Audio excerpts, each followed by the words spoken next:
Alis muna kami, no? May mga lakad. Okay, so may sasabihin ako, no? So, alam mo ba kung saan magaling madalas yung ibang tao? Some people are good in debt, but worse when it comes to payment.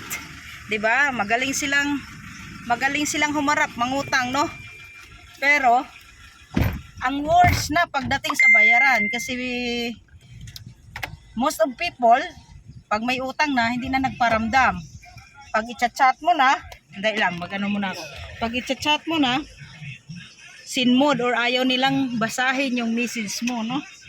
So, kaya nasasabi ko, some people are good in debt, but when it comes to payment, worse na sila, no?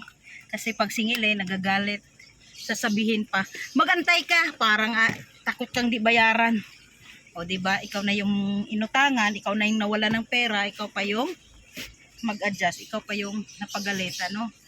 So, wag tayong gano'n, no? Kasi una, nung nangutang ka sa tao, hindi ka inimbitahan na utangan mo siya.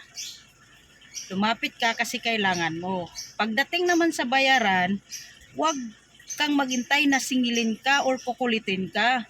Mas maganda, bayaran mo na kahit hindi ka pa sinisingil. Alam mo bakit?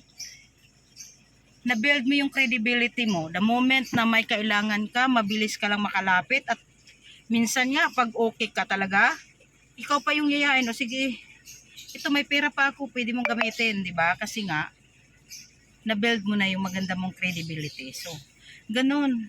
Hindi ka naman inutusan, hindi ka na rin pinilit mangutang, magkusa kang magbayad. Huwag kang magantay na singilin ka ng pinagkakautangan mo. Alright?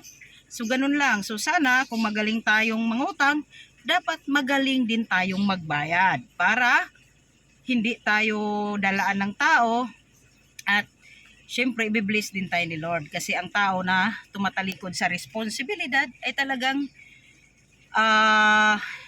hindi ibibless ni Lord. Kasi tinakbuhan mo at tinalikuran mo yung dapat mong gawin at yung responsibilidad. Okay, so yan lang muna at ako ay aalis at mamili pa ako ng mga alahas. Okay, bye-bye!